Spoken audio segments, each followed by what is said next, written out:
Шинжлэх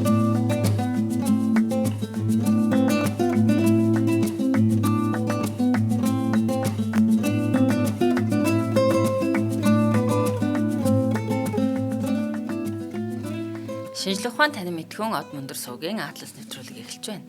Хөтлөгч нийтлэгч Батсаяа болон мөхцөл миний бие шинэ дугаар хүрэхээр бэлэн болоод байна. Атлас нэвтрүүлэг танд YouTube-ийн од мөндөр сууг, NTV телевиз болон од мөндөр радио 83.3 болон 107 дэлгэнээр хүрч байна. Атлас нэвтрүүлгийг эрсдлийг давх хүч хүрээтэй бод даатгал, ногоон ирээдүйн хөгжүүлэн хүрээтэй MMS компани бүтэн жилийн турш ивент итгэн та бүгдэд хүргэж байна. За шинэ оны минь заяа. За шинэ оны минь хүргэе. За хоёулаа шинэ оны Атлас нэвтрүүлгийнхаа шинэ оны хамгийн шинэ дугаарыг эхлэж байна те. Зя тэгж байна. За өнөөдөр тэгээд бид нар 2026 он гарч байна. Бас арай нэг гоё өндөр хөгжилтэй усаар эхлэж бодлоо тий. Монгол улс манаас ингээд дагаа төгжөөсөө гоё олоосоо гэдэг үднээс дэлхийн хамгийн өндөр хөгжилтэй улсуудын нэг Аз жаргалын индексээр дэлхийд ихний 3-д бичигддэг. За манайхтай адилхан хүүтэн цагуурт ажиллаж амьдардаг Дани улсын талаар ярих боллоо. За Дани улсын маань албан ёсны нэр нь Дани хаант улс юм байна. За нийслэл хот нь Копенгаген. За хүн ам нь бол 6 сая орчим. 25 оны 1 сарын байдлаар 6 сая орчим хүн амтай.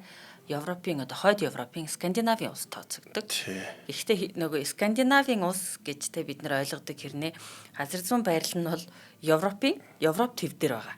Европ төвийн хамгийн хойд. Одоо Ютландын хойд гэж ярьдаг тий.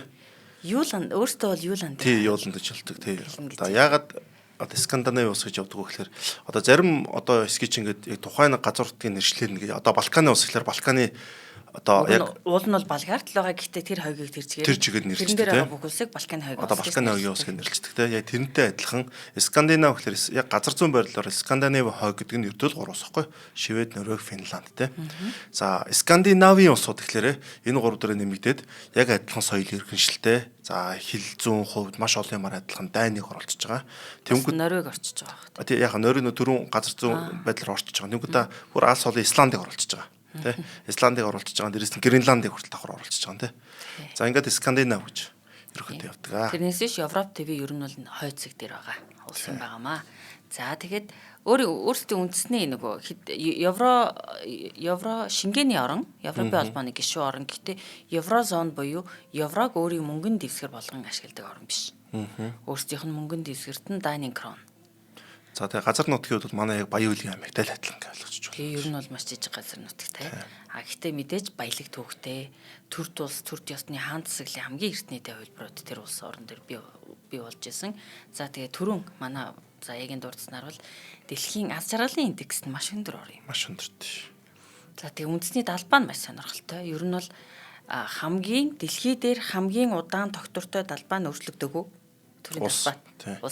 Одоо 1625 онд Дани далбаа албан ёсоор за энэ манай далбаа шүүгээд тэрнээс хойш ерөөсөө өөрчлөгдөөгүй. Тэгээд хамгийн удаан бүр номер 1 тавьж байгаа юм тий. Хоёрт нь Нидерланд ордог тий.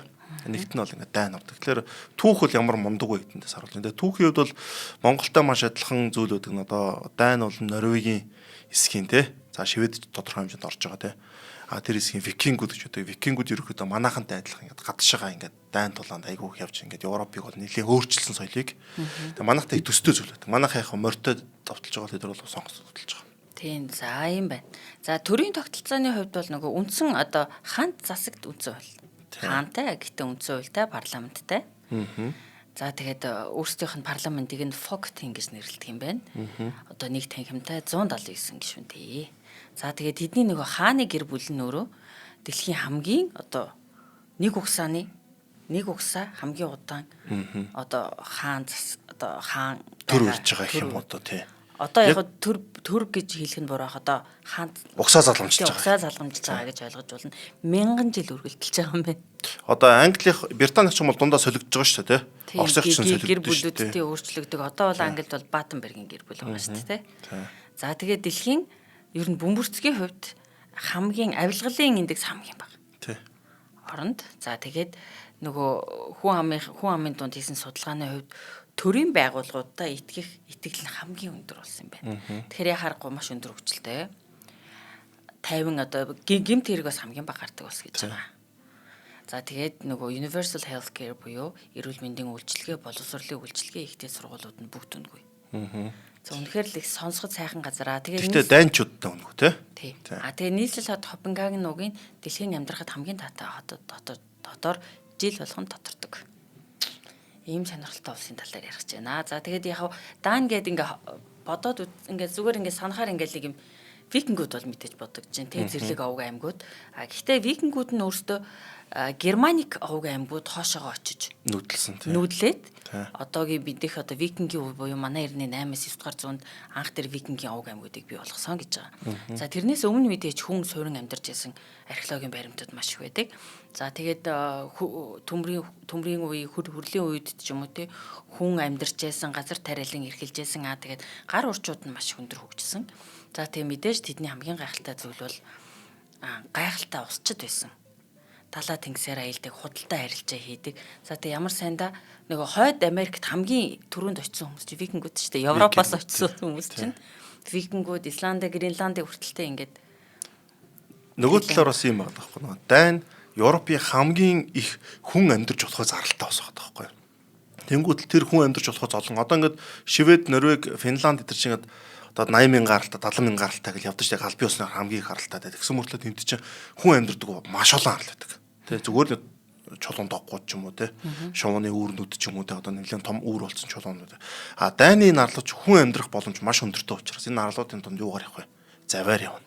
Тийм учраас зав хөгжгөөсөр аргагүй болчихгүй. Тэгээд яг энэ газар зүйн онцлог нь эдгээр хүмүүсийг одоо англи руу ч юм уу их Европ руу энд гарах. Европ руу газараар дариг шүү дээ тэр чинь. Европ байдаг мөртлөө Европ руу заваар тарьж байгаа байхгүй те. Энэ боломжийг олгосон. Дээрээс нь Исланд, Гренланд болон одоо Хойд Америк руу хамгийн гол эхлэлийг бол тавьсан шалтгаан бол одоо энэ олон арлууд амьдарч болохоо зарлууд гэж хэлж байна. Тэгээ амьдралын хэв маяг нь гайхалтай босчд байсан. За тэгээ айгүй сонирхолтой нийт газар маш намдур газар нутагтай. Хамгийн өндөр одоо цэг нь далайн түвшнээс 179 м. Энэ маш намхан. За тэгээ нийт газар нутгийнх нь 13% нь л ой. Одоо бид нар хойд Европ гэхэр шивүү ойл бодоод идэг, тайг бодоод идэг гэтэл тийм биш. Тэгээд нийт газар нутгийнх нь тэгэхээр 87% нь газар тариалан эрхлэх маш таатай газар тариалангийн газар нутагтай гэж байгаа. Ой мод багуудын шалтгаан маш их салхитай гэсэн үг тийм. Тэгээд салхитай холбосон чинь дэлхийн нийт цахилгаан эрчим улсынхаа цахилгаан эрчим хүчний 51%-ийг сэргээгдэх эрчим хүчнээс авдаг бөгөөд тэр нь салхин станцууд маш их байдаг. Тэгээд тэгээд дэлхийн нөгөө салхин одоо сэргээгдэх эрчим хүчний салхин сэнсний технологиор тэргүүлэгч оронд тооцогддог. Салхин сэнсний офшор фарм байгуулах хамгийн тохиромжтой болсон гэж байгаа байхгүй. Одоо офшор гэдэг Монголоор юу гэж тайлбарламаар юм дээ. Одоо эргээс гадна гэдэг нь их газар дээр биш, манай эрэг дээр биш, өөр эрэг дээр нөгөө талд өөр газар байгаа газрыг л хэлээд. Тий. За тийм боломжтой. За тэгээд Дайны газар нутгийн талаар бид нэг жоохон товч ярьчих гэж байна. Яг л Дайны газар нутгийг одоо бид ингээд харахаар нэг тооддоггүй те. Гэтэл энэ яг нөө Европчуудын хувьд газар зүйн асар том ашигтай байрлал гэж үздэг. За бид нар ингээд Европ гэхэлэр газар дундын нэгсийг яриад газар дундын нэгс угсаа ойлгомжтой. Маш ашигтай байрал, цаг уур гэл олон давуу тал. Тийм учраас тэр грек мэрэгтэр чинь хамгийн олон нэг улсууд бий болоод мөхөө соёлууд бий болон мөхчсэн те. За Дайныг бол Европын хаалга гэж ярьдаг. Европын хаалга. За тэгтээ ерөөдөө хойд хэсэгтэй те. Европын хаалга гэж. Яг гэх юм бол Балтийн тэнгисгээд яг юуны газар дундын тэнгисийн дараа руу том тэнгис байгаа. Одоо Европын том гэдэг нь болохоор юугаар хашаа. Газар зүйн онцлогоор хашаа те. Балтийн тэнгис байгаа. Балтийн тэнгис маань өөрөө газрын зураг дээр Швед, Финланд, за тэр Балтийн 3 улсууд те. Орсын холбооны улс ч юм уу, Пост ч юм маш олон улсын нэгтгэдэг. Тэг гэтэл Балтийн тэнгис болон хойд одоо Атлантын тэнгис байгаа шүү дээ. Атлантын далайн тэнгисийн одоо дунд нь байдаг ганц улс нь Дайн. Дайнаар дамжиж идэр ингээ явахсаар аргагүй гэдэг. Тийм учраас Дайн бол Европын хаалга гэдэг шалтгаан. За тэгээд ийм учраас энэ Европын хувьд бол хамгийн зардал багтаа тээврэх боломж нь Дайнд байдаг. Логистикийн хувьд энэ маш том давуу талыг бий болгодог. За дээрэс нь одоо хоёулаа ирсэн нөгөө тэгш гадаргуу их тэгж байна. Тэгш гадаргуу ч өөрөө зам тавих ч юм уу ямар нэгэн байдлаар тээвэр хийх маш боломжтой. Ой модтой ч юм уу уул нуур ихтэй юм бол тэр чицүү штэ. Даваагүй ихтэй. Дайны давуу тал нь тийм байдаг. Тэгээд олон аралтай. За тийм учраас Дайн улс зэрэгдөө Европын хаалга гэж ярддаг. Бомб байгуулах хамгийн тохиромжтой газар Дайнд байдаг. Дуртай газар очил бомб байгуулах юм бол тэр бомб бол одоо давуу тал боломжтой. Тэгээд Дайныг бол ерөөдөө нэг баг арал гэж хэлчих болохоор хагас арал гэж ярьдаг.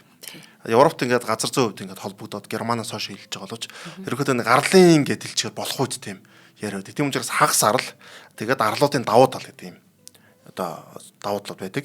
За тэгээд далайн айгуугаа тийм зөөлөн уур амьсгалтай. яг салхи ихтэй. Манайх талын салхитай гэдэг бол дайн бол далайн салхи ихтэй.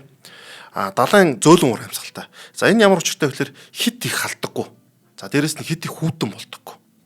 Тэгээд нөгөө Нордик буюу хойд Скандинав орнуудад цас хамгийн бага ундаг орн юм байна. Тийм дайн. Тийм нөгөөд нь болохоор цас усны үлгэн шүү дээ. Тийм учраас өвлийн спорт аягуулсаа хөгцсөн мөлий те.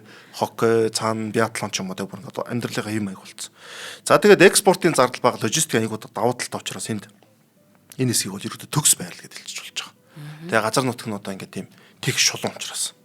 Энэ бол дайн улсын Европын хаалга гэж нэрдэг газар зүйн аягүй том давуу тал нь энд байгаамаа. За тэгээ газар зүй дээр нэмээд хэлэхэд дайн улс нь ер нь бол одоогоор албан ёсоор 1400 гаруй аралтай гэж байгаа. Тэр 1400 гаруй арлаас 443 нөлөөдөө нэртэй. Бусд нь нэрч байхгүй. Тэр 440 дэ арлаасаа ерөөсөө 73 арал дээр нь л одоо хүн амьдардаг. Хүн сүнжтэй. Бус арлуудаа ашигладаг. Гэхдээ тэр нэг айгүй нэм ашигтай ажилтдаг те. Ашигтай бас ажилтдаг. Тэгээ нөгөө газар тариалан дээр хэлсэн чинь нөгөө хэлсэн шүү дээ 80% нь ингээд газар тариалан эрхэлдэг. Тэгээ маш одоо газар тариалан ургацаар бол те одоо маш efficient буюу ур ашигтай газар тариалантай. Тэгээд жилд 15 сая хүнийг хооллох хэмжээний ургац хурааж авдаг гинэ. Гэтэл хүн ам нь өөрсдөө 6 сая. Тэгэхээр газар тариалангаар маш их хэмжээний мөнгө олдог болж таарах нь. Гэтэл нөгөө 13% нь ой байгаа гэсэн шүү дээ. Тэр нь тэгсэн чинь зэрлэг ой биш гинэ. Бас нөгөө юу яадаг? Гацуур мод ургуулдаг. Тэгээд нөгөө тармил зүлэг байдаг шүү дээ. Гацуур мод болон тармил зүлэг ургуулдаг газар нутгийн байна. Тэгээд дэлхий дээр ер нь зул сарын мод хамгийн чанартай, хамгийн үзэсгэлэнтэй зул сарын мод Даниас гардаг гэж үздэг юм байна. Тэгээд 11 сарын 10 сарын сүүлээр нөгөө олон улсын тийм гацуур модны экспо үзэсгэлэн худалдаануудаараа дэлхий даяар худалдан авагчид Данд очиод нөгөө ургуулсан тармил үзэсгэлэнтэй газар модуудыг худалдаж авдаг гэнэ.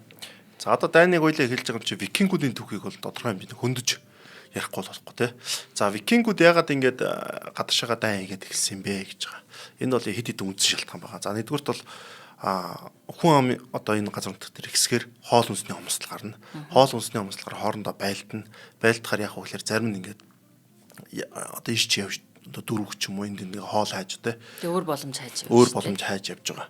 За хоёрдугаар бид нар болохоор завь одоо тийм урт завь биш те. Энэ завийг аягүй сайн одоо сурсан эзэмссэн хүмүүс гэдэг. Одоо далайн навигац гэж ярьдэн шүү дээ. Одоо ингээд юг зүг чигийг аягүй сайн олдог. Энэ өөрөө давуу тал. Одоо үүд чимдээ үнэхээр одоо юу байхгүй бол завь байхгүй энэ хүмүүс хоордоо байлдал зарим нөхөл дуусчих шүү дээ. Зогтох боломжууд ч юм уу ямар нэгэн байдлаар нэг өөр газар нутаг хайх боломж нь тэр байсан. Тийм учраас дайнчууд одоо үүд чимдээ анх ингээд англи руу ч юм уу Британий арал руу ингээд довтлож байгаа шүү дээ. Энд ерөөхдөө ямар нэгэн хааны тушаалаар ч юм уу за тийшээ хэдүүлээ довтлын мовтлыг гэсэн байхгүй. Яг монголчуудтай адилхан жижиг овг аймагуд их байсан. Тэд нар болохоор ингээд овгийн ахлагчтай. Өөр өөртөө газар нутагтай. Нийгмийн засаглал байхгүй. Тэрнээс болоод хоорондоо тодорхой хэмжээний ингээд сөргөөцөлдөг байлдаг гэсэн. За тэнгуэл өөр газар нутаг хайх боломжууд ортож байгаа. Одоо бид нөө викинг кино байдаг шүү дээ. Тэрнээс тодорхой хэмжээс гардаг шүү дээ. Рагнар Лотборг ч нөө дүү мүгэ аваад те найзтайгаа аваад явж байгаа. Яг кинон дээр тодорхой хэмжээний өөр юм харуулж байгаа. Гэхдээ ерөөхдөө тэр кинон дээр айгуу тийм бодиттой зарим нүдийг үзүүлсэн байна. За анх бол яасан мэхлээр нэг жижиг овг аймаг ямар нэгэн тушаал мушаал юугүйгээр одоо далайн дээрэмчт маягтай юм одоо тийм нөхдүүд бол 793 онд анх одоо Британий арал дээр очсон байдаг. Британий арал дээр очлоо Линдис Фарн гэдэг энэ газар одоо нэг тухайн үед нэг тийм жижиг арал байсан. Одоо нэг Ньюкаслийн орчим нэг арал байсан. Тэр арал дээр очиж түүгээд тэндээс ингээд хамгийн гайгүй хамгаалцолтой газрууд ч юм уу. За тэгээд эд баялагтай тийм одоо алт мөнгө эрдэнэстэй тийм газруудыг онжогоод дайрч эхэлсэн байдаг. За энэ бол ерөөдөө нэг далайн дээрэмж маягтай. Одоо манай Монголын уг аймагчдтэй нэг сөрөнгө очоод эзэлжэл ирчтэй ирээл байлдахлаа нөгөөд нь олддгоо гэдэг шиг те. Хаанаас юу үрсний мэдэгдэхгүй энэ нөхдүүд ирээд викингүүд очоод түүсэн байдаг. За тэгээд энэ л болохоор нэлээд давтамжтай болж ирсэн байдаг. Давтамжтай болж ирээд яг тийм зохион байгуулалтын зэрэг нь болохоор 865 онд. За одоо энэ тийшээ явъя те дайрья гэдэг хэрэгэд ингэж ингэж эхэлсэн одоо түүхтэй. Тэгэхээр эн чинь бол ерөөхдөө баг нэг 60 70 жилийн турш ерөөхдөө нэг тийм далайн тэрэмч маягтай англи руу ч юм уу иргэн тойрны газрууд руу явж хагаад яг тийм бид нар чинь зүүн чигээ газаргүй байхгүй шивэдүүд байдаг. Өөрсдийнх нь нэг бас л адилхан хүмүүс байгаа шивэдүүд байдаг нөрөөгүүд тийм. Ижилхэн нөө зэрлэг аваг амьбудал байдаг. Авгууд байдаг. За тэнд арай нэг гайгүй нэг христийн шашинтай. Англич Британий харалч одоо Ром эзэнт гүрний харийн болоод тэр чинь 700 800 жил болсон байгаа юу байхгүй тийм. Тэгээ тэр чинь өөрийн гэсэн шашинтай болцсон, өөрийн гэсэн соёлын хувьд бол өөр болцсон тийм. Ийм нөхцөл байдалд болсон. За ингэж бол ерөөхдөө дайнчууд буюу одоо викингүүд яг дайн нөрөг шивэдүүд ерөөхдөө дайны хэсэг бол айгүй том нөлөөт байдаг. Ингээд анхны аян дайн ингэж ихсэн түүхтэй байдаг. За тэгээд тэдний одоо анхны одоо дайныг те нэгдмэл улс болгосон захиргаатай болгосон хаан нь бол Харалд Блүтус гэж хаан байдгийн байна. За тэгээд тэр хаан нь нэгдсэн одоо ер нь бол нөгөө бусад улсуудын түүхтэр ч гэсэн бид нар харж байгаа. Ер нь бол ард түмнийг нэгтгэж чинь олон аймгийг нэгтгэх гэдэг нь итгэл үнэмшлийг хүчээр зэрэг хүчээр нэгтгэхээс гадна итгэл үнэмшил зорилгоор нэгтгэх шаардлагатай. За тэгээ хэрхэн нэгтгэсэн бэ гэхээр христийн шашныг төрийн шашин болгож хүлээж аваад энэ одоо бид нар даанчууд те бидний шашин христийн шашаан гэд ижил одоо нэг шашин хөтлөгтэй болоод одоо уламжлалт нөгөө паган буюу онгоцчтойны шашин хөтлөгээ орхиод ер нь бол нэгдмэл ус болсон юм байна. За тэгээд тэр үеийн нөгөө дайн улсыг бодохдоо бид нар бол ер нь Скандинавын одоогийн орнуудын дийлэн хэсгийг нэгтгэж ойлгох хэрэгтэй. Скандинавын болон Балтийн орнуудыг нэгтгэсэн том дайны эзэнт гүрнийг бий болгосон. Тэгээд мэдээж Скандинав, Норвег, Швед энэ төр бол Калмарын нэгдэлгээд гэрээ байгаа. 1397 онд хийгдсэн гэрээ. Тэр гэрээгээр нэгдсэн байж байгаад за тэгээд 1814 онд Норвегийнтэй тусдаа улс болоо салаа явцсан нөгөө багаар ингээд салаад одоогийн дайн маань үлдсэн байгаа. Тэрнээс ч түүхэн цаг хугацаанд бол Скандинав, Балтийн тэнгисийг те Балтийн тэнгисийн улс орчмуудыг газар нутгийг эзэлсэн том эзэнт гүрэн байсан. Балтийн тэнгисийн ялгаа хойд зүсх үе одооны Эстон, Латв, Литв те энэ хэсэг. Одоо нэг Кивин Рус гэж ярьдэн шүү дээ те. Яг одоо тэрний хойд хэсэг байхгүй те. Тэгээ маш өргөн удам газар нутагтай. За тэгээд нөгөө маш чадвартай далаачд байсан учраас нөгөө мэдээж Европ нөгөө дэлхийг колонилж эхлэхэд мэдээж хоцроогүй маш олон колонтой байсан. Гэхдээ тэрнийх нөгөө мөнгөний асуудлаас болоо колонуудаа буцаага зарцсан гинэ. Бусад нөгөө колон орнуудад зарцсан. Гэхдээ өөртөөх нь газар нутгаас илүү том хэмжээтэй газар нутаг бас тэдний тодорхой эрхшээлд байдаг. Тэр нь Гренланд болон Фаро ярлууд гэж хэлж болно. За энэ хоёрын өмнө би нэг Харалд Блүтүүтэй холбоотойс жижигхэн түүх ярьч те. Ерөнхийдөө ингээд дайн ингээд засаг захиргааны хувьд одоо ингээд одоо тийм нэгдсэн яг том хаан засагтай болоогүй шүү дээ. За манай нөө Чингис хаан нэгтгсэн гэдэг шиг Харалд Блүтүүд нэгтгсэн байдаг. Яг чиний ярьж байгаагаар ерөөдөө шашин айгуу чухал байсан. За тэгээд Блүтүүд юугаараа алдартай вэ? Яагаад энэ хүний нэрээр хүртэл одооны технологи хүртэл одоо Блүтүүд гэдэг технологи хүртэл нэрлэлсэн байна шүү дээ. Яагаад алдартай вэ гэхээр нэгдүгээр дайны нэгдээ төвлөрсөн ингээд хаан засгийг бий болгосон тэр хэсэгтээ. Тэр хэсэг ч одоо ингээд тийм зэрлэг овоогуудаж байж хагаад анх удаага нэг тийм нэгдсэн удирдлагаар орж байгаа юм тэр. За тэгэнгүүтээ энэ болохоор Христ итгэт одоо христийн шашныг бол өөрсдийн үндсэн шашин болгосон байдаг. За тухайн христийн шашны юу гэхээр одоо данчуудын өөрсдийн шүд төр оодын ч юм уу те бусад төр шашнуудыг бодох юм илүү нэг ном зохиолтой, дагаж мөрдөх юмтай те арай нэг боловсронгуйсэн байна. Одоо боловсронгуйсан. Тийм учраас илүү нөө даггад илүү хялбар байсан те. Овг амбуч бүгд өөр өөрийн шашинтай. Тэрнээс болоод манай энэ манай тэр дэм гэдэг нэг асуудал гардаг юм бол христийн шашин бүгд нь одоо ингээ таар тохирогч тийм илүү нөө дэвшилтдэх юм одоо те. Тийм байсан учраас даваа талууд гарцсан байдаг. За ингэснээрээ соёл болон шашнаар дамжуулаад тэр бүс нутгийг хамгийн сайн өөрчилж чадсан бол Харалд Блүтүүд байдаг. Хүүхдүүд нь ч гэсэн нөлөөцсөн. За тэнгууд яасан бэ гэхээр дараа нь Блүтүүд гэдэг одоо энэ юу болж байгаа шүү дээ. Шведийн одоо нэг одоо компани Блүтүүдийг одоо гаргаж ирсэн. Блүтүүдийг гаргаж ирээд нэрийн нөхөдөө яг хааны өөрийнх нь одоо энэ ярьсан одоо хийсэн юмар нь те одоо бүх угаас орны нэгдэгдэг хинтэй ч ингээд холбогдож чаддаг гэдэг ч юм уу иймэрхүү юмыг одоо бэлгшээж Блүтүүдэд энэ өгсөн байдаг. Оо ямар гоё. Яг гэвэл тэр бус нутгийг нэгтгэцэн те нэгтгэж чаддаг гэдэг утгаад нь Блүтүүд гэж одоо бид нар мэдж байгаа энэ хоёр байгаа тустай ямар нэгэн байдлаар уцхүүгээр холбогдож байгаа шүү дээ. Байдлаар биш холбогдож. Тэг холбогдож байгаа шүү дээ. За энэ болохоор Bluetooth нэрийг бас өгдөг бас үндсэн шалтгаанд нэг юм байна. За яагаад Bluetooth гэдэг нэртэй болсон юм бэ? Нөхрийн чинь нэр бол өөр шүү дээ. Яг нэг хид хідэн бас шалтгаан байдаг. Хамгийн төгч очих нь болохоор шүтэн жоохон нэг цэнхэрдэж харагддаг ч юм уу те. Тэрнээс болоод ерөөдөө Bluetooth гэдэг нэр тийм гарчсан. Цэнхэршүүд. Тэгээ цэнхэршүүд гэдэг тийм утгаар гарч ирсэн гэдэг тийм бас яриа байд юм байна. Яг янз олон таамаг байдаг. Хамгийн одоо дөгч оцгос таамаг нь ийм таамагуд юм байна. Тийм учраас энэ хаан бол одоо энэ хааны нэрээр Bluetooth гэж одоо бидний нэрлэдэг одоо технологийн дэвшлиг бас нэрлэдэг шалтгаан бас ийм учиртай. За маш сонирхолтой. За энэ хаан маань өөрөө 10 дугаар зууны үед те ингээ Скандинав, Балтийн тэнгисийн орчмын улс орнуудыг нэгтгээд одоо тэр орчимд байсан одоо викингүүд те нутгийн уугуул овг аймагуудыг нэгтгэхэд төртөс болгосон. За дундад зүйн үеийн түүхийн талаар ярихад бол нөгөө христийн шашныг хүлээж авснаас хойш нөгөө Европын их газрын Европын хүмүүс чинь бүгдээр нөгөө христийн шашинтай болсон төрж бас бий болсон байгаа шүү дээ. Тэгэхээр түүнийгээ дагаад их газрын Европын улсуудаас маш их олон зүйл суралцаж юм соёлын солилцоо маш их болж л дээ. За тэгээ тэнд одоо чинь урд нь бол нөгөө овг аймгийн бүтцтэй байгаад овгийн ахлагч бүх зүйлийг хийдэ тий. Овгууд өөрсдөө өөрийн газар нутгаа харьяаж иргэшээдэг байсан бол одоо феодлын буюу хамжлагч ёсыг одоо Европын бусад орнуудаас хүлээж авсан юм байна. За тэгээ түүний хажуугаар нөгөө Европт бол нөгөө хаан засаг, хааны угсаа гэдэг бол тий нэр хүндтэй, залгамж халаатай тийм болцсон байсан. За тэрийг хүлээж авсан юм байна. За тэгээд ер нь бол 13 дугаар зуунд Балтийн тэнгисийн орчим руу илүү тэлсэн гин.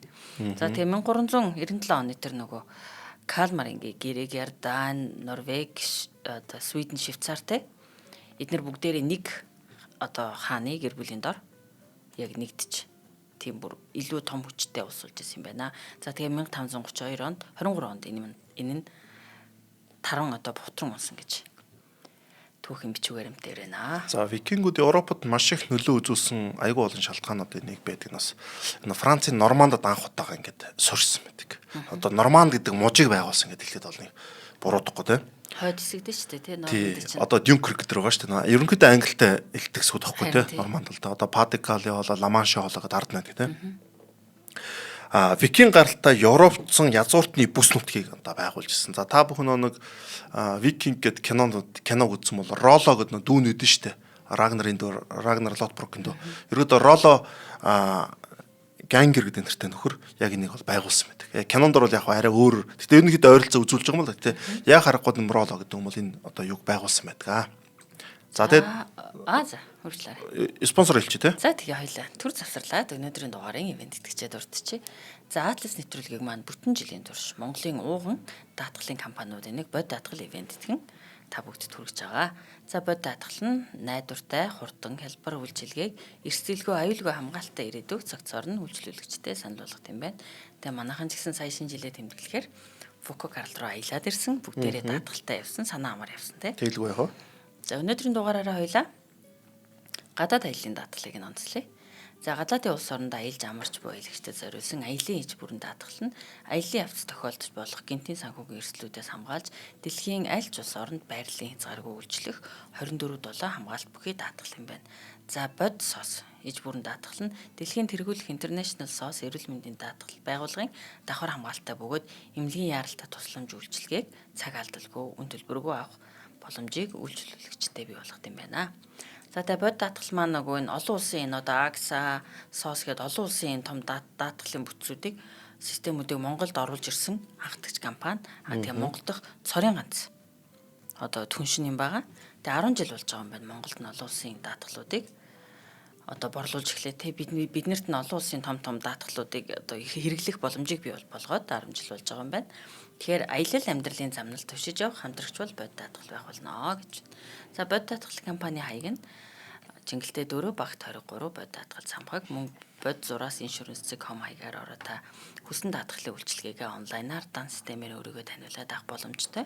Харин та аялж явж байхдаа бод клейм апыг ашиглаад өөрт гарсантай тохиолдсон эрсдлүүдийг аппликейшнээр ашиглаад нөгөө зургийг явуулаад тэгээд нөгөө нөхөн олгороо ч гэсэн данс руу авах бүрэн боломжтой байна. Тэгээд өнөөдрийн дугаарыг ивент итгэжтэй баярлаа. За дундад зууны түүхээс нь жоохон дурдах уу те. За нэг бол хоёлаа шууд нөө юу руу орж иж байна. Феррари бол Исланд болон Гренланд роос орж болж байна те. За ер нь бол тэгээд дундад зууны үед бол христийн шашинтай. За тэгээд ер нь бол Европын маш том хүчүүдийн нэг болчихсон байсан. Тэгээд Европын бусад орнуудын адилаар ер нь бол шашнаар нэгдэхээс гадна нөгөө төр засаг нь өөрөө тогтвортой болж ирээ. Ер нь бол тийм иргэний дайн элдв мөргөлдөө харьцангуй бага. Тийм улс. За яг нэг их Европоос жоохон хол те. Тийм учраас тийм юу баг. Арай хоошоогоо ч юм уу те. Хоошоогоо болохоор те. За тэгээд одоо Дани улс Европын хамгийн жижиг улсуудын нэг те. Одоо манай Баян үлгэн шиг газар нутагтай мөртлөө яг газар нутгийн одоо эзэмшлэр үзэх юм бол Европт бол Оросын дараа хамгийн том улс болчихж байгаа. За яагаад вэ гэхээр Гренланд гэдэг айгүй том арлаа. Дэлхийн одоо хамгийн том арал те. Энэ арал ерөөдөө автономит байдлаар Дани улсын мэдлэлтэйдэг. Дээрэс нь Фарере арлууд гэдэг одоо Английн хоошоо байдаг те. Энэ одоо арал бол ерөөдөө Дани улсын мэдлэлтэйдэг. За яагаад Дайны мэдлэлд орчвоо те яагаад Дайны гэдэг мэдлэлд байдаг бол чинь газар нутгийн хувьд ордог гэхээр за яг нь нөл мөс болохоор энэ жоонсон газар зүйн юмд оруулах удаа амтэртэй ч гэдэг оруулж болохгүй байгаа даа л да газар зүйн юугаар хувьд.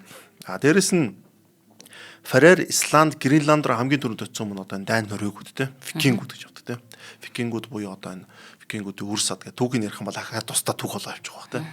За Фарерийн арлууд бол ерөөдөө викингүүд буюу Норвег дайнчуудын нөлөө айгүйх өндөр байсан. За яг л нэг 8-9 зууны үеэс дээшээ очиод хүмүүс амьдардаг байсан. За цаашаа болохоор Исланд руу очсон байдаг. Исланд руу очиод дараа нь Гренланд руу очиод ингээд Дайны харьяа гэж явж исэн. За тэгээд Дайн болохоор Исландыг бол тусаар тогтнол бол алдсан байдаг.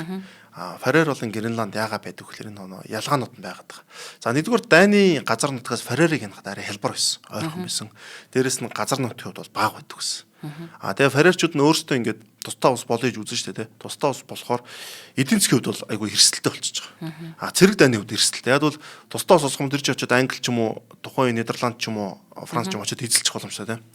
Дайны харийн дэснэр Дайны одоо батлан хамгаалах юм Фарерыг одоо хамгаалж болно. Эдийн засгийн хувьд бол Дайнаас тодорхой хэмжээнд хараад. Яг тэр бол ерөөсөө загсчтэй харлахгүй тий. Загсанс тий өөр юм битгөө. Яг сүүлд ингээд байгалийн баялаг одоо нөөц мөц илрээд нэж байгаа юунууд гараад байна л та. За тэгээд Дайны худалдааны монопол одоо яг тийм эсэг бол тэнд байдаг. Фарераас одоо эдэн шиг ингээд худалдаа хайж болдог. Нэг хянж болдог ч юм уу тий. За Исланд ягаад тусаар тогтсон бэлэр Исландын хувьд бол Фарераас ялгаатай нь нэгдүгээр бүр холдчихж байгаа. Дайны засгийн газар тэрийг хянахад хэцүү байдаг. Хоёрдугаарт ингээд эдийн засгийн ч юм уу бус боломжийн хувьд тусаар тогтсон боломжууд аяг өндөртэй болцсон. Тийм учраас Исланд бол одоо дээрэс нь төрн нэг жоох хүчтэй юм уу тий. Тусаар тогтсон боломжтой. Гренланд бүр хол мөртлөө яагаад тусаар тогтно гэхээр Гренландд бол төрн маш сул واخгүй гэж байна. Төрийн тогтолцоо гэдэг юм айгу хол сул. Тэгээд нөө том арал хэрнээ хүн амын доо маш бага. Маш бага. Уугуул эргээд инуитууд амьдардаг. Тий. Тийм учраас Гренланд Фарер эдрийн хувьд бол одоо юу гэдэг чимдээ Дайнаас тусгаар тогтносон Дайнд үлдсэн шалтгаанууд нь энэ байдаг.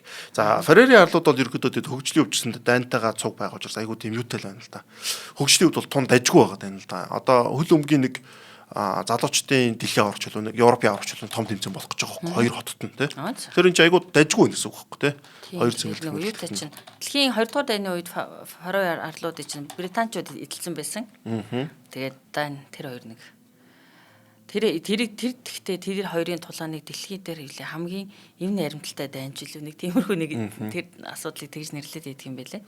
Тэгээ одоо өөртөө home rule буюу Фарер арал болон Гренланд нь home rule буюу өөртөө дотоодын асуудлыг шийдэх харин эдийн засаг гадаад батлан хамгаалахын асуудал нь Дайны хаан тусын одоо тэг шийдэх. Одоо нөө байгалийн нөөц ч юм уу ямар нэгэн нефт ч юм уу янз янзын болчих юм уу тэрийг Гренландчууд өөрсдөө ингээд өөрсдөө мэдлэр эзэмших ч юм уу одоо ашиглах боломжтой байдаг ч юм уу тийм учраас автономит учраас за Гренланд арал бол дэлхийн хамгийн том арал гэдэг манай үзэгчд бол мэдж байгаа. За 2.1 сая километр талбай нутгаар манай Монгол дээр ахаа 3.1 нэмчихэж байгаа гэсэн үг байхгүй. Асар том. Маш том газар. Асар том газар байгаа байхгүй тийм. За тэгээд түрэн бол газар нь юуны засаг сарханы нөхцөл байдлыг бол манай зулаа хэлжлээ. За хүн ам ердөө 56,000 хамт. Тийм том газар. Тэр эн чинь нэг одоо бол эн чинь их байгаад байгаа юм шүү дээ, тийм. Удан бүр байгаас учраас Дайнаас тусаар тогтнохгүй байсан шалтгаан нь ерөөсөө л энэ багт. Төрийн нэг юу багтаа. Төвлөрсөн одоо төрийн тогтолцоо баг гэж одоо тайлбарлах нь зөв юм уу да, тийм. Тэгээ уур амьсгалын хувьд нөгөө хүтэн болохоор тэр болгон олон хүн хүнээр олноор сууршаад газар тариалан ирэхлээр тэр олон хүнийг хооллоод авах боломж байхгүй тийм. За тэндээсээ тэгээ эдгэр чинь ингээд юу руу явж байгаа шүү дээ бүр тийм. Ньюфаундленд буюу одоо Канадын арал руу явж байгаа шүү дээ. Квебек муж гэж байгаа юм тийм. Тэр Квебек мужийн одоо эсрэг рүү ингээд дайнчууд ингээд сурч байгаа. Ерөнхийдөө тэгээ тэр чинь инуитууд бас олоо авчиж байгаа юм л да тийм. Тийм инуитууд хүмүүс болсон явдаг тийм. За тэгээд нэг иймэрхүү юм болж байгаамаа Дайны одоо энэ том том арлууд дээр. За хүн амынхын талаар хэлээ ярилцъя тий. За тэгээ. За хүн амынхын дийлэнх хувь буюу бараг 80% нь өөрөө яг данчууд гэж өөрсдөө тий тодорхойлсон байдаг. 89% ч хэлээд маш өндөр хувь нь байсан. Үлдсэн нь бусад гэж нэрлэн. За тэрэн дотор нь Польшууд байдаг, Туркууд, Германууд байдаг, бусад тий одоо дэлхийн бусад өнцөг булангаас ирсэн хүмүүс байдаг юм байна. За тэгээд мэдээж нөгөө өндөр хөгжилтэй орон учраас нөгөө гадаад цагаачтай асуудал бол мэдээж маш их байдаг. За илүү нөгөө тайван өндөр хөгжсөн амьдралын одоо стандарт шаардлага нь хамаагүй тогтцсон гэмт хэрэг бага боловсролын чанар өндөр. Тэгээ бичиг үсгийн хувьд бүр 100% бичиг үсгтэй ус тооцогддог. Хэлний хувьд бол өөрсдийнхөө хэлнтэй дайн хэл. Гэхдээ хэл нь бас хөрмөц гинэ. Скандинавийн бусад орнуудад ер нь бол нэг одоо нөгөө бүгд л викингүүд байсан болохоор ерөнхийдөө ойлголцоод байдаг. Гэхдээ Шведтэй нэг сайн ойлголцдог гинэ. Исландтай аягүй сайн ойлголцдог, Норвегтэй аягүй сайн ойлголцдог гин. Юу нэг викингүүд тэгэхээр яг наад ичэн болчиход байна л да. Швед ч арай бол Финланд бол бүр хол штэ. Илүү Унгартай хэлнэ ойролцоо. Унгар, Эстонтэй тий. За тэ нөө энэ юу дайн хэлэн чинь нэг асуудал байна гэж байна. Усгийн 3 янзаар тэмдэглэсэн байдаг нэг арт нэмэлт төр. Тэр бол ерөөхдөө яг энэ дайн хэл сурж байгаа нь бол хамгийн том асуудал байдаг гэж байгаа. Тэгээ гурлаа нөө хөг гэх юм одоо юугаар тайлбарлах арай өөр дуудлагатай байдаг. Тэгээ Z төсгнийхээ араас бичигддэг гэж байгаа хөөх тэр нь. Тэгээ зарим энэ нөгөө одоо гэгүүлэгчүүд огт байдаггүй хэлэнд нь хэрэглэгддэггүй гэж байгаа. Тэгээ эгчгүүд нь өөр аваатай. Маш одоо төвхтэй. Гэхдээ бас хүн амынх нь 80% нь англиар төгс ирдэг. Тий. Одоо Копенгаген гэдэг нэр чинь өөрөө яг англиар нь уншихад бас айгүй хэцүү шүү дээ. К юмгүтээ өвн дундороо юм дашуу зураас мураастай тий. Тэгэж явдаг тий. Ийм нэртэй. За дайн бол мэдээж дэлхийн хамгийн өндөр хөгжилтэй улсууд нэг гэдэг төрүүлсэн. За тийм учраас дайнд юу гэдэг вэ гэхээр дэлхийн хамгийн одоо их одоо Мишелийн одтой байдаг тий. Одоо энэ Францаас гарсан тий. Мишелийн одтой ресторан хамгийн их нь бол дайнд байдаг. За 2024 оны байдлаар нийт дайнд 44 Мишелийн одтой өндөр зэрэглэлийн ресторан байна. Тэгэхээр энэ ресторанууд нь бол үнэхээр тансаг гэсэн үг байхгүй. Үнэхээр тасархай маш гоё амттай хоолтой тий. Мишелийн одтой гэдэг нь заавал үнэтэй газар гэж хэлдэг тий суулаа. Заавал үнэтэй байх албагүй. Нөгөө consistency буюу тууштайгаар аль ч тохиолдолд гарсан тэр хоолныхын нам чанар өөрчлөгддөггүй. Тэгээ мэдээж гайхалтай сайхан үйлчлэгээтэй. Тэгээ би яг хөө Мишелийн одтой газар хооллож байсан. Гэхдээ хямдхан газар нэтсэн л дээ. Хайнанис чикентэй газар. Тэгэхээр нөгөө дэлхийн хотууд нөгөө Токио маш олон Мишелийн одтой. Одоо нэг хүнд ногдох Мишелийн одтой ресторанаараас Токио амир өндөр байдаг юм. Одоо хотоороо Токио болж байна. Улсаараа ерөөдөө бараг дайн болох гэдэг шүү дээ, тийм. Тэгээд юу яжсан? Сингапур энтерд ер нь Хонконг, Тайван энтерд биш Токиод хүртэл Мишелийн одтой рамены газар байдаг. Жижигхэн гэсэн үг тийм. Жижигхэн газар рамены газар нэг 4 хүн суун. Тэгээ хүмүүс өглөө үрээр очиж номер авдаг. Өглөө өнөөдөр үгийн манах нэг 50 аяг рамен ч юм уу тий 100 аяг рамен гэсэн бол тэрийгээ тэгээд нэг хүн очиод 5 хүнд авах боломж байхгүй. Нэгийг л авдаг, очирлж жагаад номер авдаг. Тэгээ номероор өдөр ирээд иддэг. Тэр нэг $5, $2, $3. Тэгэхээр яг Мишелийн одтой гэхээр заавал үнэтэй халбгүй. За тэгээд дайнд юу гэдэг эрүүл мэндийн үйлчлэгээ одоо хямд одоо үнэгүй гэдэг те. Одоо боловсрол адилхан дайнчуудтай шунж те. Очсон хүн болгоно ингээд шууд ингээд үнэгүй байдаг. Тодорхой хэмжээнд төлбөр төлдөг. Хүүхдүүд болохоор 16 наснаас доош бол одоо юу байдаг? Үнэгүй гэдэг те. Одоо улсын сургууль болон одоо бусад бүх юмнууд бол үнэгүй байдаг. За higher education гэж байгаа. Энэ болохоор Европын холбоонд байдаг одоо ингээд оюутнууд нь солилцоогоор ингээд сурч болдог. За тэгээд солилцоогоор очсон оюутнууд хүртэл одоо амьдралын одоо living expense тэрийг бас өгдөг. Одоо манайхаар стипенд гэх юм уу тий. Стипенд өгдөг. Тий, стипенд хүртэл өгдөг. Энүүгээр айгуу. Гэтэ дайны сургууль тэнцэн дөгөр айгуу чанга байдаг. Тэрийг бас айгуу сайн бодохгүй л тий. Тэгээ аялж очиход бол айгуу үнэтэй газар л та тий. Үнэтэй газар. Нэг сайн төчл €21. Тий, үнэтэй газар. За тэгээд дайн болохоор дайн бол одоо манай би Шотландд байсан. Шотландтай адилхан нэг юунд байдаг. Өрөрөг дээр байдаг. 3 өнгөрөөл нарж гарах чинь. Маш одоо тийм өвлийн цаг агаар хувьд бол одоо өдөртэй. За Финланд бол бүр аюултай юм лээ. Гэдэг шиг те. Өдөрт нэг хэдхэн цаг л нартай байдаг гэдэг шиг те. Тэгээ бүрхөг өдөр бол сэтгэл санаагаар унах юм бэл. За тийм учраас дайнд юу байдаг? Өвлийн хэдхэн цаг нартай байдаг. Дээрээс нь ингээ сэрүүнтэй. Ингээ байнга бүр ингээ амар гой дулаардаг. Монголчийн дулаан ч гой дулаан шүү дээ те. Бүр тэгж дулаардаггүй учраас сэтгэл зүйн асуудал их байдаг. Сэтгэл зүйн асуудал ихтэй газар тийм одоо нар багтаа газар яадаг гэхээр кофе маш их уудаг. Би анх Финланд очиж яахчихсан бохгүй. Манайх Дэлхийд кофе болдоор дэлхийд тэргүүлдэг шүү дээ. Гайхаа би ч одоо за Финланд тэргүүлнэ гэж юу авах хүсэж байна. Гэхдээ нэрээ өдөр шөнөгүй ууд юм л. Унтахаас өмнө кофе ууд юм л. Бид нар чинь унтахаас өмнө нэг цаймаа уудаг. За англичууд бол нэг удуул цэцгийн та камомайл руу тавьшиж мавширдаг шүү дээ. Финланд кофе ууд би гайхаад кофе уух нуухгүй гэсэж. Манай Финландууд ингээл өдөрт нэг хүн болны 4-5 кофе уудаг шүү дээ. Дунд чинь 4.5 авчлаа тийм юм л Финланд. За тэгээд нэг Финландын жишээлбэл жилд 26 гарны одоо 26 кг жилөө тийм кофе уудаг гэж байгаа байхгүй. Тий одоо айгүй өндөр тоотой явж байгаа. За нэгт Финланд заяа. Хоёрт Норвеги, гуравт Исланд, дөрөвт Дани. Дандаа хойтлоо. Дандаа Скандинав тусаад байхгүй. Яг бол нар баг тусдаг. Тэгээ жоохон тийм цагуур хувьд бол жоохон хүүтэн сэрүүн тэгсэн мөртлөө бүр ингээд Монголын өв шиг хүүтэн болдоггүй ч гэсэн яг Норвегийн хойд зүгэл хүүтэн болно шүү. Яг хүн амьдардаг хэсгүүд нь хэлж шүү. За дараа Нидерланд орж байгаа. Тэгээд буцаа Швед орж байгаа. Скандинави. Тэгээд Швейцар тэр явгуудаа 10-ны Канада орж байгаа байхгүй бас хүүтэндээ. Тэгэхээр кофег бид нар зөвхөн халуун газар уудаг гэж боддог. Халуун газар ургадаг. Тэгтээ уудаг гол хүмүүс нь болохоор сэрүүн бүс юм уус байна тийм байна. Шалтгаан нь юу байна л да нөгөө өдрийн нар маш богинохон учраас харанхуй олчоор хүн байглаасаа харанхуй болонгод бид нэр өөрөө мелатонин ялгаруулад эхэлдэг. Мелатонин ч хүнийг амраах тайвшруулах. Тэгэхээр бүтээмжээ нэмэгдүүлэхийн тулд кофе уудаг байх нь шүү дээ. Кофе уудаг тий. Тэгээ харамсалтай нэг баримт байгаа нь антидепрессант буюу те нөгөө сэтгэл готрол стрессээс одоо тий стрессийн эсрэг одоо эмийн эмчилгээний ч юм уу те эмийн хэрэглээгээр маш өндөр тооцогддог. Тий одоо наа чинь Шотланд байдаг байхгүй амиа оролт их байдаг те. Яагаад тэгэхээр цагуураас олж байгаа байхгүй. Норвег бас тийм байна. Норвег адилхан Финланд одоо Дани л яг адилхан надад депрессийн асуудал байгаа байхгүй. Тэнгүүд ланд ч бас кофе бас тэнд нь бас тодорхой хэмжээнд нөлөөлдөг. За ийм байна. За Дани юу байдаг? Хүүтэн сэрүүн. За тэгээд нэг манай түүхээр болоод зэрлгүүд гэж байгаа шүү дээ таньчдаг ч те. Тийм учраас энд нэг гоё одоо гэдэг ч юм уу бидэртэй ойролцоо нэг юм гэдэг нь хүүхдээ ингээд гадаа унтуулчихдаг. Одоо ингээд хүүхдээ бүр ингээд нэлэх багт ингээд өлгийдөөд ч юм уу. Тэрэгтэй ингээд гадаа. Тэрэгтэй ингээд гадаа. Гудамжинд ингээд унтуулчихдаг те. Тэгээд хүүхдээ унтуулчаад ресторан ороод дэлгүүр мэлгүүр ороод тэгээд явж юмж байгаа. Тэр нэгдүгээр цас аюулгүй байна шүү дээ те. Аюулгүй. Хоёрдугаар нь тийм тэр цагаагаар да хүүхдүүд ингээ багаас ингээ дасгадаг ч юм уу угаасаа тай амьдралын хэм маяг нь тийм байдаг. Тийм учраас одоо тэн дээр ингээ хүүхдүүд маш гоё тийм чи ирэгдээ одоо өлчир гэх юм уу да манайхаар те. Дээрээс нэг дархлааг нь айгүй гоё тэгж тогтоож гэдэг халуунд хүүтэнд ингээ ямар. Би хувьд айгүй өндөр хүмүүс ч те даанч үзэж. Өндөр байдаг шалтгаанууд нь бас юутай холбоотой юм байна. Одоо ерөөдөө сүү цагаа иддэг хүмүүс чинь хамгийн өндөр байдаг шүү дээ. За манайхаа сүү цагаа иддэг. Гэхдээ Европод бол биднээс хамаагүй илүү хэрэгэлдэг. Яг бол нэг сүү цагаа иддэг бид нар иддэг гэхээс илүү тэрийг хөгжүүлэх айгуу чухал юм байна. Хөгжүүлчихээр маш олон төрөл болчоор бид нар маш олон төрлийн юмнуудыг иддэг. Одоо өдөр болгон нэг төрлийн юм сүү ч юм уугаал яг өдөртөө шүү дээ. Тэгмэл дэр чи аар болголоо, бислэг болголоо. Аар бол хэдийн анз, бислэг нь хэдийн анз, тарга нь хэдийн анз ч юм уу те. Зөөх нь хэдийн анз гэх юм бол тэндийг янз янз юмд хэрэгэлдэм байна. Бүр хоолнд хэрэгэлдэг те янз янз юм байна. Тэгэхээр эдний хувьд бол нэг юуг айгуу сайн англид адилхан хөгжүүлж чадсан. Одоо цагаан эдэг айгуу сайн хөгжүүлээ, төрөлжүүлж чадсан байдаг.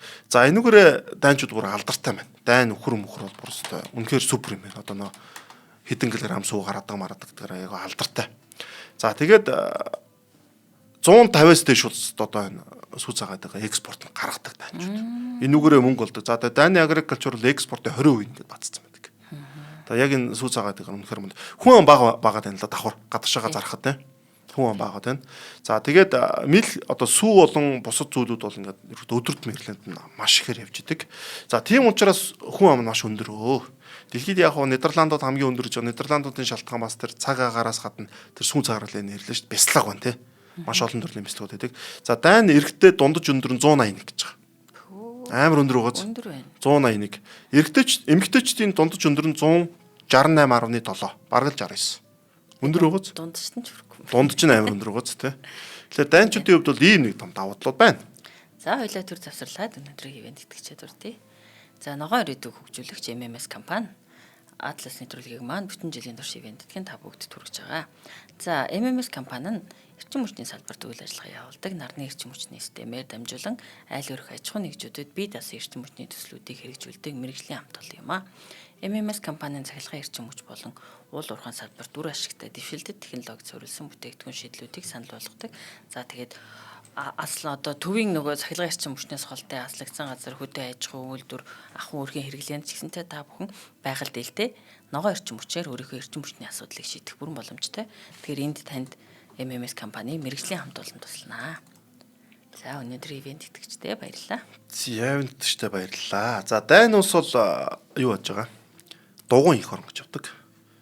Одоо хүмүүс нь маш их дугуйн ундаг. Одоо нөө дугуй болон одоо явган алхаж байгаа хүмүүст айгуугаа ээлтэй юутай байдаг те. Одоо тийм шийдлүүд аягуусаа олж үзсэн. Тийм дугуйн замаар нь явах алхахыг хариулт юм бэл. Тий. Одоо нөө тэр өөр нь тусдаад ихтэй маш гоё шийдлүүд нь айгуу гарч. Тэгээ дугуй унаад олон цаг магаар ингээ явж болдог. Тийм айгуу гоё давуу талтай. Юм байна. За дайн бол дээрэс нь зүгээр байхгүй том бүтээл маш олон одоо зүйлийг бас гаргасан газрууд нэг ээ. За дайны спортыг нэрэж үндэсний Спортын хамгийн төсөлд нэрээ. хоёулыг нэвтрүүлэг ер нь дуусчих. Ер нь дуусчихна. За би тэгвэл та маш хурдан нэг юм яриа. За Lego гэж бид нэрлэдэг тийм. Өө тий Легоны төрсөн газар. Легоны төрсөн газар бол дайн ус үүдэг. За Lego бол одоо яг энэ анх бол ингээд 1947 онд ингээд эхлээд за тэгээд 1940-оос за ерөнхийдөө компани болох хэрэгтэй байна гэдэг компани бол хэд гарч ирсэн байдаг. За пластик одоо барилгын тоглоом хэмэд одоо монголоор бол тий хуванцар барилгын тоглоом орчуулвал ийм юу те. За Олли Кирк Кристенсен гэдэг дайны одоо Carpenter гэдэг үсгсэн байдаг. Одоо Carpenter гэхэлэр ч одоо хевс Үгүй Carpenter гэдэг юу гар урлаач. Тийм гар урлаач байхгүй юу? Carpet гэдэг шууд яах гэж толих гэж байна ч тийм. За тэгээд энэ болохоор секундэд 1140 одоо тийм элементийг одоо үйлдвэрлэж гаргадаг. За тэгээд жилд болохоор 36 тэрбум гэж авт юм байна. Бүр тэрбумаар ингээд юм юмнууд ингэж гарч чаддаг. За Lego гэдэг нь болохоор дайнер play well гэсэн үг юм байна. Одоо ерөөдөө одоо сайн тоглох юм уу та тий. Нэг тиймэрхүү утгыг агуулж байгаа. За тэгээд энэ болохоор зөвхөн дайн гэлтгүй дэлхийн одоо хамгийн том соёлын нэг хэсэг болсон бүр. Соёлын бүхэл бүтэн цоошин тоглоомыг бий болгоод тэр тоглоомод нь Lego гэдэг нэртэй бичигсэндээ маш өөр олон компани ойролцоо тоглоомод ингэж гарч ирсэн байдаг. За тэгээд Lego зөвхөн тоглоомноос гадна Legoland гэж одоо Disneyland гэдэг шиг айгуу тийм зогсолбор газрууд байдаг. Хамгийн анхных нь Дайны Billund гэдэг газар яг нөө Lego-ны үүссэн газар байгаа байхгүй. Дайны тийм төвдүүд те.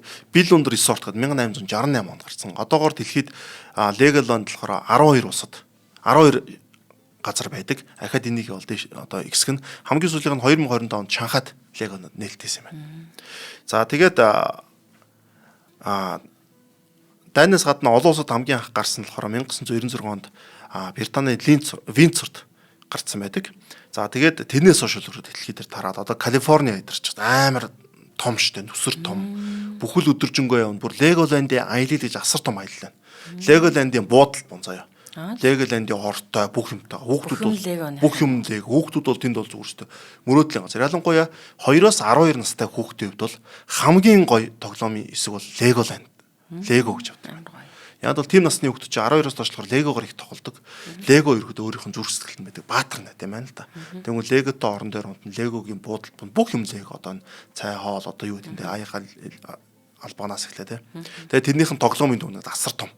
Бүтэн өдөржингөө тоглодог тийм тоглоомын төвтэй. За тэгээ Лего гэдэг энэ одоо соёл нь болохоор видео тоглоом одоо энэ board game те. За кинонууд, телевизийн маш олон програмууд, номнууд, за бүр сэтгүүлүүд, хувцснууд гэдэг маш олон ингээд зөвхөн нэг тоглоомноор салбарлсан асар олон юм үүсгэж чадсан. Энэ бол ерөөхдөө дайн хүмүүсээс үүссэн юм байна. За спорт нь орё те. За дайнд бол яг өөрийнхөө үүсгэсэн спорт гэх юм бол гандбол гэдэг спорт гэдэг. Манайхаар хандбол гэж орсон те. За нэрэн дээр бол би хэлчихсэн те монголчууд нь орчуулгын шууд буруу хэлсэн. Яг бол гар бомбог гээд волейболыг төрүүлээ орчуулаа болгоцсон байдаг. Тэнгүүл жинхэнэ гар бомбог нь бид нар орчуулах болсон ч дараа нь орчиж байгаа спорт шүү дээ. Хандболыг орчуулах гэсээр одоо гар бомбог нь болиулд өчөд дахиад гар бомбог гэлтэй шиг те. Гандболоор шууд нэрлээ авцсан. Яг Оросудаас орж байгаа Оросудын гандбол гэж байгаа шүү дээ те. За тэгээд ерөөдөө гандбол гэдэг нэрээр Монголд бол явцсан байдаг. За волейбол бол ерөөдөө торон бомбог яг магчилж орчуулвал те. За гандбол нь болохоор гар бомбог гэдэг спорт гэдэг. За энэ спорт бол дайнаас анх үүсгэсэн. За тэгээд хамгийн хүчтэй усууд энэ угаасаа нэг үүсгэсэн болооч тэр. Дэлхийн хамгийн хүчтэй сүүлийн олимпиадын туртал төрүүлсэн хамгийн олон тоогоор одоо хоцсон түүх юм бол одоо дайн дээр бичигддэг. За дайн улсын үед спортын хамгийн одоо хүмүүсийг ингээд низээш мартагддаг нэг том зүйл байдаг. Энэ бол 1992 оны хөл бөмбөгийн Европын орчлоор тэмцээнд жижигхэн дайн гэдэг ус төрүүлсэн юм тохиолдол байдаг. За энэ дайны энэ Европын орууд төрүүлсэн түүхээсээ гадна Оросын түүх нь бүр тэр чигээрээ кино. Ягаад гэх юм бол дайн ус Европын орчлоор тэмцээний урдсан шатны тоглолтод орж байгаа шүү дээ. Европын орд 8 ус орно те. Ер нь бол 96 оноос 16 болоод айгуу гоё ингээд том гой болсон. 8 улс орно. Энэ Европын 8 улс орнууд маш хүнд идэг. Яг бол нөгөө л нэг Англи, Франц, Герман томчууд нь ордог те. Дани яаж орсон байж байгаа. За урдсан шатны тоглолтууд болоод Дани, Югослав, Умард Ирланд, Австри, Фарерийн арлаад гэдэг улсуудад ороод тоглосон. Дани бол хэсэгтээ 2-т ороод Европын хувьд оролцсон ирэхгүй болсон байдаг бүр. Ирэхгүй болсон байдаг. 92 онд ч тийм. За нэгт бол Югослав орсон. За гэтэл Югославийн дайн болоод улсууд нь тусгаар тогтно гэж бөө юм болоод дайн болоод геноцид янз янзын асуудлууд үүсч эхэлсэн байдаг. За тэнгуүл Европын үйл өмгийн холбооноос за Югослав ингээд улс төрийн шалтгаанаар Европын орж сурах тэмцээнд орох эрхийг нь хаслаа гэж хасцсан. Тэгээд дайн орсон. Тэгээд хамгийн гол нь энэ 1900 юу яаж байгаа. 92 оны 5 сарын 31-ний өдөр энэ мэдээлэл гарч байгаа. За гэтэл Европын аварга маань яг 11-нд эхлэж байгаа. Тэгээд дайнчуудад яг 11-ийн өмнө мэдгдсэн байхгүй юу? За нөхдүүдээ танаа Югослав чинь улс төрийн асуудал ослоод 92 оны Европын аваргад орч чадахгүй боллоо.